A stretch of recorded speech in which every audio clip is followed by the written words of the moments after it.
Teorías del desarrollo económico.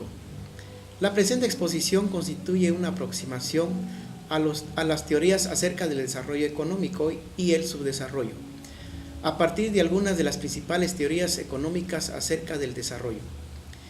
En primer lugar, tenemos el modelo de crecimiento por etapas, propuesto por Roldán Rostow, quien pudo describir una serie de etapas necesarias para alcanzar el desarrollo.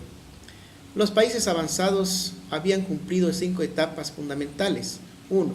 Sociedad tradicionales basadas en la agricultura. 2. Condiciones previas para el despegue. 3. Despegue. 4. Camino hacia la madurez. Y 5. Sociedades de alto consumo masivo.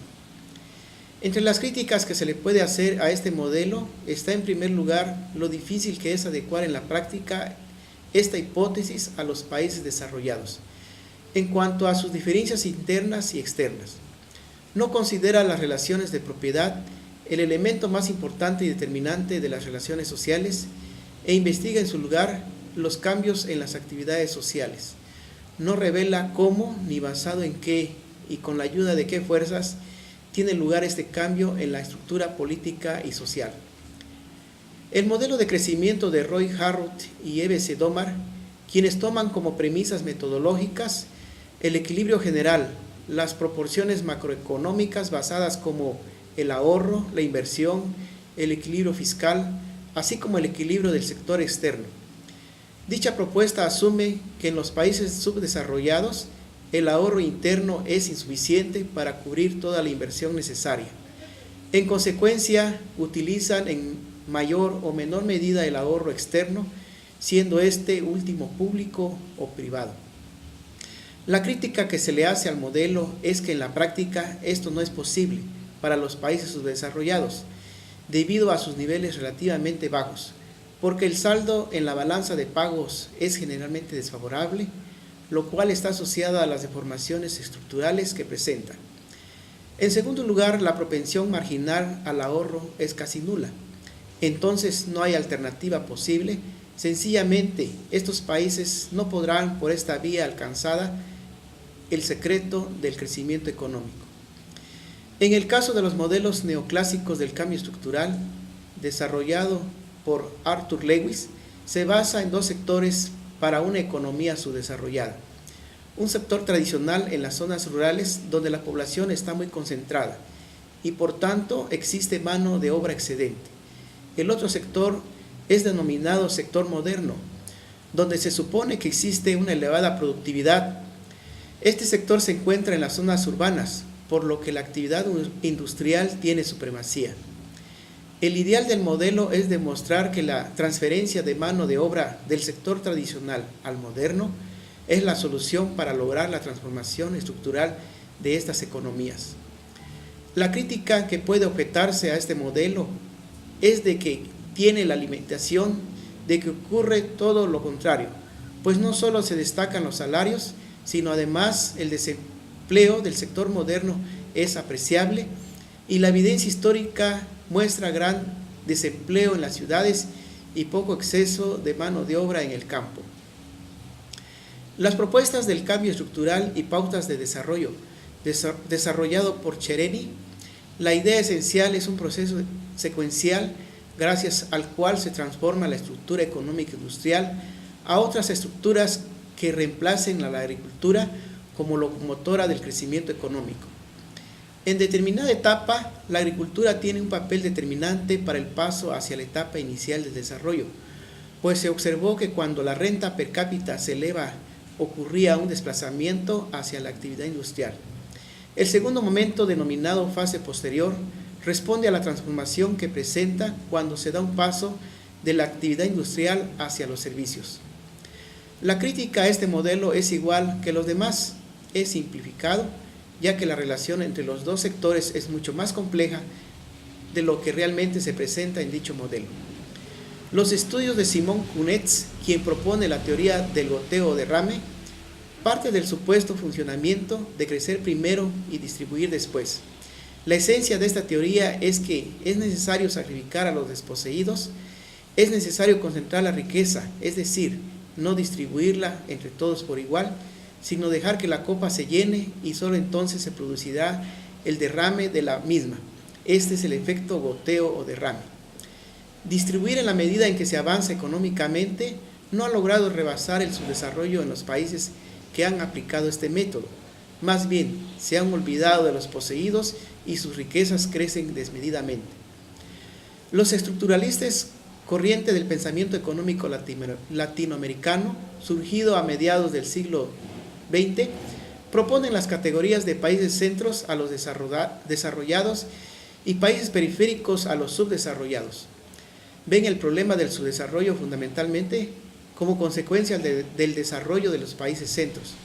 No conciben el subdesarrollo como un fenómeno natural, antesala del desarrollo, sino más bien basándose en el desarrollo alcanzado durante siglos por los países más avanzados, fue que se logró a costa de la colonización, la que alimentó la acumulación originaria de capitales y por ende abrió las puertas al desarrollo capitalista. El problema fundamental está identificado como un problema de la deficiente estructura productiva de estos países, incapaz de desarrollar su industria. La solución que proponen para los países subdesarrollados es lograr determinadas reformas estructurales al sistema, para lo cual es necesario el Estado como gestor imprescindible para orientar y planificar el desarrollo, conjuntamente con la participación política y cultural de los distintos movimientos y grupos sociales. No deja de ser interesante la propuesta del paradigma falso, que explica una marcada tendencia de los estudiantes de países subdesarrollados por cursar estudios en los países desarrollados, a los que lógicamente les enseñan la teoría tradicional para alcanzar el desarrollo, como forma de provocar cierto sentimiento de desprecio hacia lo atrasado e identificación con lo más avanzado de la sociedad moderna. El neoliberalismo como teoría económica de moda para alcanzar el desarrollo ha sido quizás la más difundida por todo el mundo. Lo cierto que la libre concurrencia de todos ante el mercado ha acentuado más las diferencias y esto es reconocible en todos los ámbitos. La amplia difusión que ha tenido esta teoría no la hace escapar a las fuertes críticas que cuestionan su funcionamiento y nos recuerdan la vigencia de las ideas keynesianas sobre el estado de bienestar social, que demostró que el Estado, regulando la economía, lograba distribuir la riqueza de modo más equitativa que el mercado.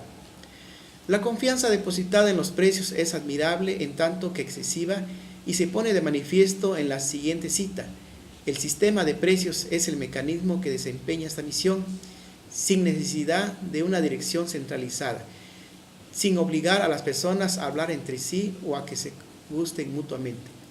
Una parte esencial de la libertad económica consiste en la facultad de escoger la manera en que vamos a utilizar nuestros ingresos, qué parte vamos a destinar para nuestros gastos y qué artículos vamos a comprar, qué cantidad vamos a ahorrar y en qué forma, qué monto vamos a regalar a quién. En esencia, esta es la idea fundamental: dejar todo el papel regulador de la economía al mercado y sobre esta base hacer funcionar el sistema capitalista como un gran mercado en el que todos concurren con objetivos diferentes, pero con la seguridad de que éste será capaz de resolver todos sus problemas. El debate sobre el papel del Estado en la economía continúa hasta nuestros días y no pocos piensan que es un error dejarlo de la regulación económica. Lo cierto es que las leyes ciegas del mercado han acentuado las diferencias existentes entre las personas, ya que el mercado no es un mecanismo de justicia económica, todo lo contrario, es sin lugar a dudas su mayor contrincante. Enfoque marxista del desarrollo. Todo el análisis marxista comenzó por la mercancía, cédula fundamental de la sociedad capitalista. Las mercancías son unidad dialéctica de valor y valor de uso. Por tanto, todas satisfacen necesidades humanas. Los objetos que poseen valor de uso y no son resultado del trabajo humano no son mercancías. La tierra o el agua, todos son valores de uso, pero no son el resultado del trabajo humano, por tanto no poseen valor. Además de las mercancías, poseen valor de cambio y valor de uso como manifestaciones externas o superficiales del doble carácter del trabajo. Es en el mercado donde el capitalista adquiere la mercancía que genera sobre la base sobre la base la que se erige toda la producción capitalista. Ahí se produce la compraventa de la fuerza de trabajo como mercancía especial capaz de producir la plusvalía, que sirve como punto de partida y de retorno de todo el sistema del capital. La mercancía como valor de uso satisface una determinada necesidad y constituye un elemento específico de la riqueza material. La plusvalía se convierte de este modo en la ley económica fundamental del capitalismo y su obtención en grandes proporciones el objetivo supremo por parte de los capitalistas. Por su parte, el capitalista trata de obtener plusvalía incrementando a través del trabajo, de la jornada del trabajador, lo que se conoce como plusvalía absoluta. Otro de los mecanismos que utiliza es la plusvalía relativa, que no es más que la disminución del tiempo que el obrero trabaja para sí mismo y de este modo incrementar la explotación. Resumiendo lo anteriormente expuesto, parece ser que mirar hacia el desarrollo se torna un tanto difícil por el cambio en las condiciones que en un momento determinado posibilitaron ese gran salto que se produjo en una serie de países y que hoy, por diversas causas, lo que fueron condiciones propicias se convierten en obstáculos en el camino hacia la meta. Para rebasar el subdesarrollo no existen caminos cortos, y la experiencia demostró que su alcance no se hizo posible en unos pocos años como algunos piensan. Las teorías económicas tradicionales no son un camino a seguir y por ende no sirven como modelo para el desarrollo de la gran mayoría de países en la actualidad.